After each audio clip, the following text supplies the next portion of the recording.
Hallo alle zusammen und willkommen zu meinem neuen Video. Schön, dass ihr wieder eingeschaltet habt und heute zeige ich euch, wie ich die Zaubernüsse backe, und zwar gibt es die heute bei mir in hell und dunkel. Die Zutatenliste findet ihr wie immer in der Infobox unter dem Video und wir starten auch sofort mit dem Rezept. Los geht's!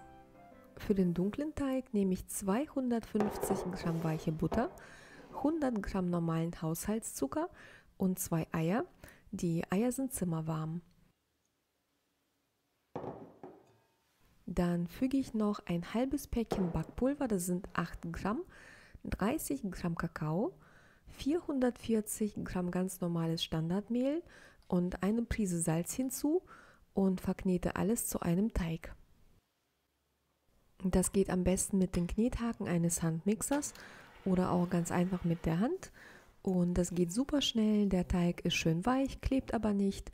Und das Gute ist, er muss überhaupt nicht gekühlt werden, ihr könnt ihn sofort weiterverarbeiten.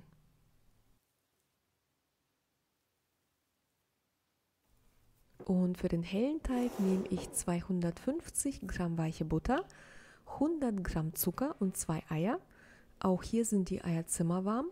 Dann noch 470 Gramm Mehl, ein halbes Päckchen Backpulver und eine Prise Salz. Auch beim hellen Teig verknete ich einfach alle Zutaten gut miteinander. Die Konsistenz des Teiges ist die gleiche wie beim Schokoteig. Als nächstes heize ich mein Zaubernusseisen gut vor und backe erstmal eine Probenuss, um die benötigte Teigmenge und auch den gewünschten Bräunungsgrad zu ermitteln. Und dann backe ich alle Zaubernüsse bzw. sind das Zaubernusshälften nacheinander aus. Und dafür steche ich einfach mit einem Teelöffel kleine Teigportionen ab, forme die dann zu Kugeln und dann kommen sie in das Zaubernusseisen.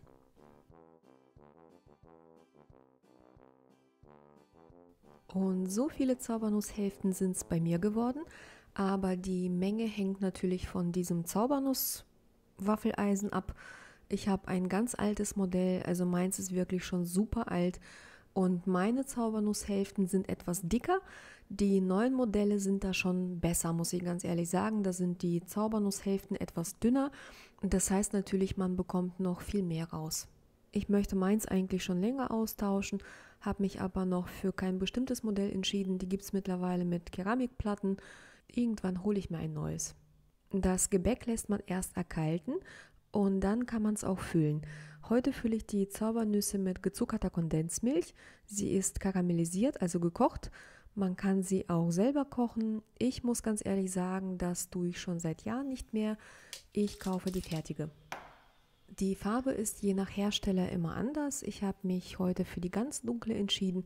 Ich mag sie auch am liebsten. Und dann fülle ich einfach damit 2 Zaubernusshälften und dann setze ich beide Hälften zu einer Nuss zusammen. Also einfach zusammenkleben und fertig ist die Zaubernuss.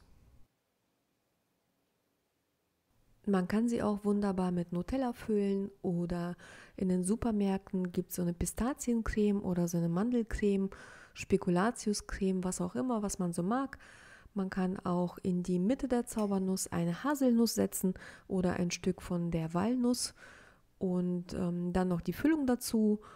Oder man kann auch eine Frischkäsefüllung nehmen oder eine Füllung mit Mascarpone und Früchten, wobei diese Füllungen bzw. diese Zaubernüsse müsste man dann kalt stellen. Und so sehen meine fertigen Zaubernüsse aus. Man könnte sie jetzt noch vom Servieren mit Puderzucker bestäuben, muss man aber nicht, mache ich auch nicht. Nur die dunklen Zaubernüsse bestäube ich mit etwas Goldstaub. Ich finde, er kommt auf dieser dunklen Oberfläche sehr gut zur Geltung und sieht auch sehr weihnachtlich aus. Und den gibt es natürlich auch in Silber. Meine Lieben, vielen Dank fürs Einschalten. Ich wünsche euch allen noch einen schönen Tag und bis zum nächsten Mal. Tschüss!